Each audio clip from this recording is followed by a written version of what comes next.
आज हम बात करेंगे कि यूएस के अंदर अगर आपको आईफोन लेना है तो आप कैसे ले सकते हो, और आईफोन लेना जनरली यूएस के अंदर आसान है या मुश्किल है। So let's do it. तो गाइस, यूएस के अंदर जो आईफोन है वो आप दो तरीके से ले सकते हो, या तो लॉक्ड आईफोन या अनलॉक्ड आईफोन। अब मैं आपको बताता हूँ दोनों में डिफरेंस, बिकॉज इंडिया में इतना यूजुअल नहीं है। So let me be very clear. जो अनलॉक्ड आईफोन्स होते हैं वो आप किसी भी सर्विस प्रोवाइडर के साथ यूज़ कर सकते हो। से फॉर एग्जांपल वोडाफोन हो गया, यहाँ पे टी मोबाइल हो गया, मेट्रो पीसीएस हो गया, या फिर वेराइजन हो गया। और ये हैं कुछ यूएस के टेलीकॉम सर्विस प्रोवाइडर के नाम, जस्ट फॉर नॉलेज। बट जो लॉक्ड आईफोन्स होते हैं, लॉक्ड आईफोन्स को आपको उसी सर्विस प्रोवाइडर के साथ चलाना पड़ता है जिसके थ्रू आपने वो फ़ोन लिया है। फॉर एग्जांपल टी मोबाइल जो यहाँ का एक सर्विस प्रोवाइडर है, अगर आपने उनसे कोई आईफोन लिया है तो वो टी मोबाइल की सिम पे ही चलेगा, और वो फ़ोन तब तक आप छुड़वा नहीं सकते या फिर अनलॉक नहीं करवा सकते जब तक आप उसका पूरा पेमेंट टी मोबाइल को दे नहीं देते। तो वेरी क्लियर, राइट? बट जिसको भी अगर इसको लॉक्ड और अनलॉक के बारे में कोई क्वेश्चन है तो वो कमेंट कर दे, और मैं उसके बारे में उसको बता दूंगा फर्दर कि ये कैसे वर्क। बट से फॉर एग्जांपल अगर आपका कोई लॉक्ड फ़ोन है और अगर आपको टेम्परेरीली आउट ऑफ कंट्री जाना है और वहाँ पे जाके अगर आपको वहाँ पर्टिकुलरली सिम चलानी पड़ती है तो उसका भी ऑल्टरनेटिव है। बट वो मैं इस वीडियो में अभी बात नहीं करूँगा। I am just gonna be focusing on कि आप फ़ोन कैसे ले सकते हो। तो फ़ोन लेने के फिर दो तरीके हैं। पहला तरीका कि आप एक एप्पल स्टोर पे जाओ, पैसे दो और फ़ोन ले लो।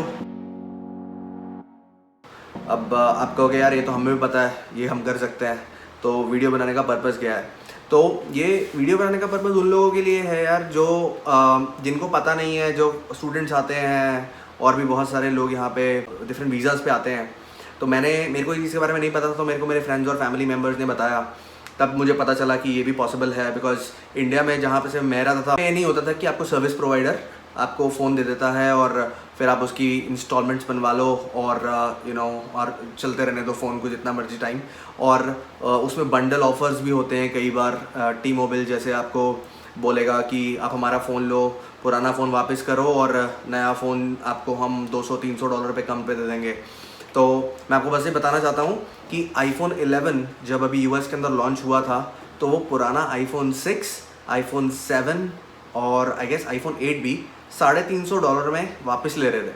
तो $700 का नया फ़ोन आईफोन 11 और आईफोन 7 किसी के पास है वो, तो फिर उनको आप आईफोन 7 वापस कर दो टी मोबाइल वालों को और $350 दे के आईफोन 11 ले लो ना। How cool is that? कितना ऑफर्स जो हैं वो इतने इनक्रेडिबल होते हैं कि एक फ्री में भी फ़ोन देते हैं क्योंकि आप उनके कस्टमर्स हो।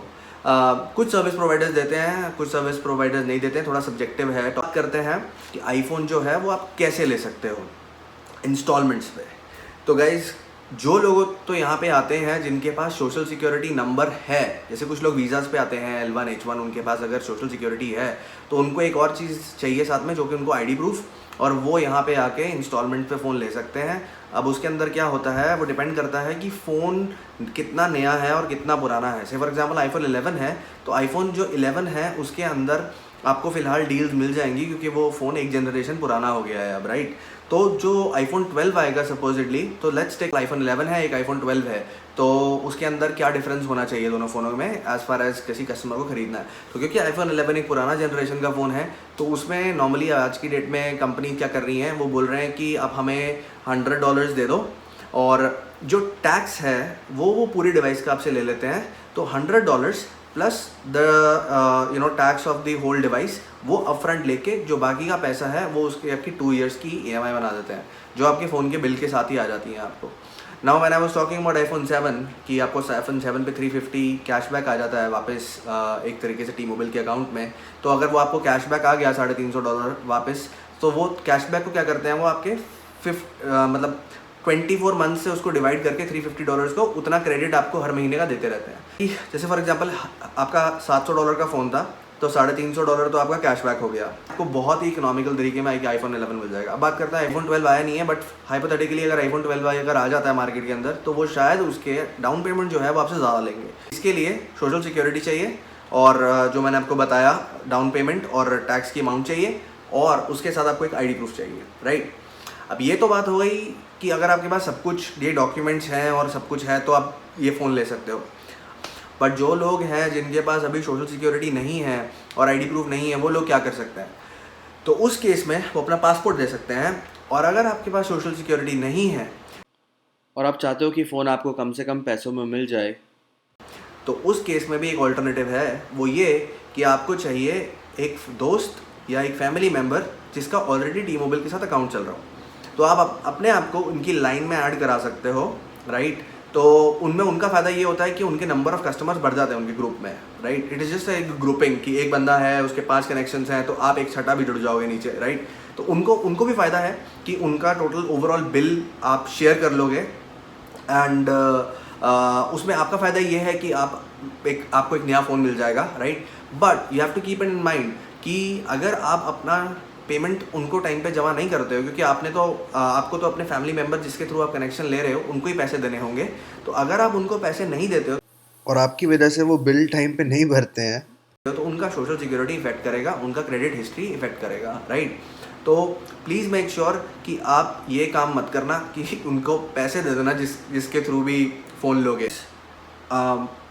मतलब मेरे को जितना पता था और मेरे को जितनी नॉलेज थी, मैंने वो सब आपके साथ शेयर करी। एंड ये सब जो चीज़ें हैं ये ऑब्वियसली चेंज होती रहती हैं with the passage of time.